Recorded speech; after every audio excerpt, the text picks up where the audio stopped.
Mes très chers compatriotes, en ces instants critiques pour notre nation, je m'adresse à vous avec la gravité et la solennité qu'impose la situation. L'Est de notre pays, en particulier les provinces du Nord Kivu, du Sud Kivu et de l'Ituri, fait face à une aggravation sans précédent de la situation sécuritaire. Les forces de défense du Rwanda, en soutien de leurs marionnettes du M23, poursuivent leur entreprise terroriste sur notre territoire, semant la terreur et la désolation parmi nos populations. Je partage avec vous la douleur et l'indignation face à ces attaques barbares. Ces actes ne sont pas seulement une attaque contre la République, mais une offense à l'histoire et à la dignité de notre peuple. En ces moments difficiles, je vous appelle à la résilience et surtout à la résistance. Face à cette situation, permettez-moi de vous rassurer. Une riposte vigoureuse et coordonnée contre ces terroristes et leurs parrains est en cours. Nos vaillantes forces armées de la République démocratique du Congo, symboles de courage et de patriotisme, sont pleinement mobilisées, prêtes à défendre chaque centimètre de notre territoire. J'ai personnellement convoqué et présidé des réunions de crise avec une équipe restreinte du gouvernement, le haut commandement militaire ainsi qu'une réunion interinstitutionnelle afin d'évaluer les récents développements de la situation et de lever les options pour repousser les agresseurs et reconquérir chaque parcelle de notre territoire. À cet effet, j'ai nommé ce 28 janvier le général-major Évariste Somo Kakule au poste de gouverneur militaire du Nord Kivu pour renforcer la coordination des opérations militaires et restaurer l'autorité de l'État.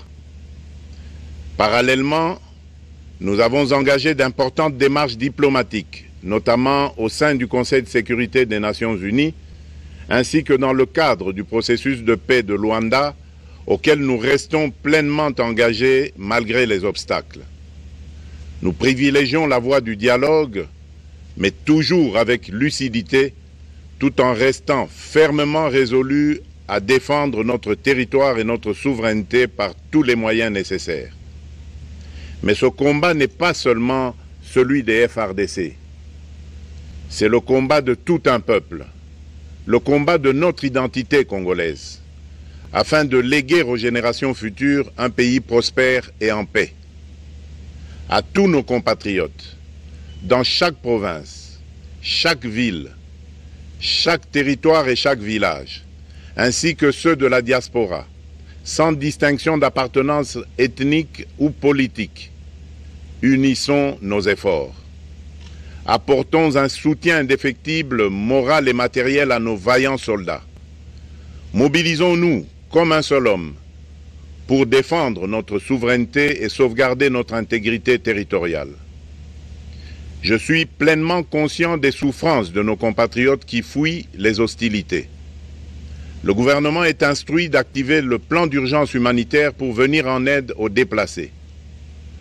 À vous, habitants de Goma et des environs, je ressens profondément votre douleur qui est aussi la mienne. Elle traverse nos cœurs et nos âmes en tant que fils et filles d'une même patrie. Mais face à cette épreuve, je vous exhorte à puiser dans cette force intérieure qui fait la grandeur du peuple congolais. Résistez avec courage. Faites preuve de vigilance constante et gardez votre calme malgré l'adversité. Sachez que nous ne sommes pas restés inactifs. Des plans de contingence sont préparés pour assurer la protection de la population civile et prévenir toute escalade de la violence.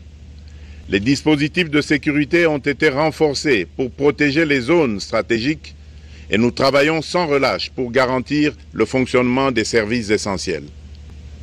Je tiens à rendre un hommage solennel à tous ceux qui ont payé le prix ultime dans cette lutte pour notre dignité et notre souveraineté.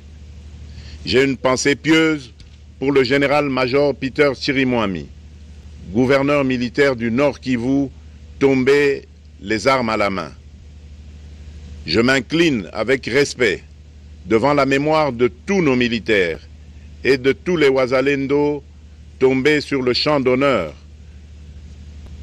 Je pense aussi aux soldats de la mission de la communauté de développement d'Afrique australe, la SAMI DRC, qui combattent à nos côtés, aux casques bleus de la MONUSCO, qui ont sacrifié leur vie pour la paix, ainsi qu'aux innombrables civils victimes de la barbarie ennemie.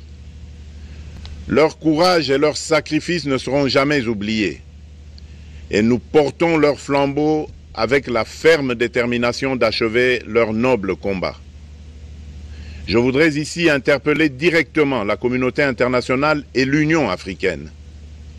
Le Rwanda continue de violer ouvertement et sans scrupule les principes fondamentaux de la Charte des Nations Unies ainsi que les accords régionaux. Pire, ces agissements se déroulent dans une impunité totale et ce, avec un mépris manifeste des règles internationales et des valeurs que ces institutions sont censées défendre. Cette attitude arrogante, qui ne cherche même plus à masquer ses forfaits, est une provocation inacceptable à l'égard de notre souveraineté et de la stabilité régionale. La présence de milliers de soldats rwandais sur notre sol, leur soutien politique, logistique et militaire à leur pantin du M23, ainsi que leur implication dans l'exploitation illégale de nos ressources naturelles, nous conduisent tout droit à une escalade aux conséquences imprévisibles, mettant en danger toute la région des Grands Lacs. Votre silence et votre inaction face à la barbarie du régime de Kigali et aux atrocités perpétrées par ces supplétifs sur notre territoire constituent un affront non seulement à la République démocratique du Congo, mais également aux valeurs universelles de justice et de paix. Le peuple congolais prend acte de cette passivité qui frôle la complicité. Soyez sûrs d'une chose, la République démocratique du Congo ne se laissera pas humilier ni écraser. Nous nous battrons et nous triompherons. Congolaises et Congolais, l'heure est certainement grave, mais notre détermination est encore plus inébranlable. Ce moment critique nous offre l'opportunité de montrer au monde ce qui fait notre force, c'est-à-dire notre unité sans laquelle tous nos efforts seraient vains. Je vous appelle à être vigilants, mais à ne pas céder à la haine, aux divisions ou à la violence. Je condamne avec la plus grande fermeté les actes de vandalisme et de pillage qui ont visé certaines missions diplomatiques accréditées en République démocratique du Congo, ainsi que des intérêts privés dans la ville de Kinshasa. Ces comportements irresponsables dénaturent l'expression saine de notre colère face à l'agression barbare nous imposée et jettent une ombre sur les manifestations pacifiques de soutien à nos vaillantes forces armées qui luttent avec courage et abnégation pour défendre notre souveraineté. Notre engagement doit rester ferme et discipliné. Nous gagnerons cette guerre par notre unité, notre courage et notre sens de responsabilité, et non par la violence aveugle et par l'anarchie. Cette victoire ne sera possible que si chaque Congolais, où qu'il soit, prend toute la mesure du combat qui est le nôtre. J'appelle donc la nation entière, hommes et femmes, jeunes et vieux, acteurs politiques, opérateurs économiques, membres de la société civile, confessions religieuses, artistes et sportifs à se mobiliser, à faire bloc derrière nos vaillantes forces armées et à contribuer chacun à son niveau à l'effort de guerre. J'ai instruit le gouvernement de mettre en place des mesures rigoureuses de réduction du train de vie des institutions et de leurs animateurs afin que les ressources ainsi économisées soient directement réorientées vers le soutien à nos forces armées. Dans cet effort national, j'en appelle également à la responsabilité du secteur privé qui est invité à contribuer activement à cette cause commune. Nos soldats se battent avec héroïsme pour la défense de notre intégrité territoriale et de notre souveraineté. Ils ont besoin de notre soutien total, qu'il soit moral, matériel ou logistique.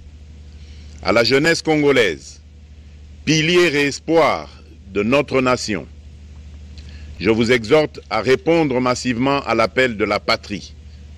Le moment est venu de vous lever, de mettre votre énergie et votre créativité au service de la nation. Nous devons renforcer nos rangs et chaque jeune Congolais prêt à défendre son pays a une place au sein de nos forces armées. Enrôlez-vous massivement dans l'armée. Vous êtes le fer de lance de notre projet et votre mobilisation est déterminante pour la victoire finale. Aux braves populations du Nord Kivu, du Sud Kivu et de l'Ituri, vous êtes le symbole de la résilience congolaise, une source d'inspiration pour toute la nation.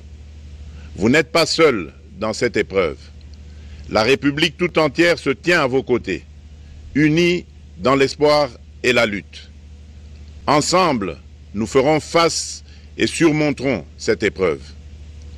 À nos vaillantes forces armées et aux vaillants patriotes Wazalendo, véritables sentinelles de la souveraineté nationale, je rends un hommage appuyé et vous exprime au nom de toute la République notre reconnaissance infinie et notre fierté inébranlable. Votre bravoure, votre discipline et votre engagement sans faille inspirent et mobilisent tout un peuple déterminé à défendre son territoire. Sachez-le, la République ne vous abandonnera jamais. Votre combat est le nôtre et vos sacrifices ne seront jamais oubliés. Vous incarnez l'honneur de la nation congolaise. À tous mes compatriotes, d'ici et de la diaspora, la République démocratique du Congo ne pliera pas. La République démocratique du Congo ne reculera pas. Je ne vous abandonnerai jamais. J'en fais ici le serment. Le soleil n'a pas cessé de briller sur notre patrie. Ensemble, main dans la main, nous surmonterons cette tempête et nous ouvrirons une ère nouvelle de paix et de prospérité pour les générations futures. Que Dieu bénisse la République démocratique du Congo et son peuple. Je vous remercie.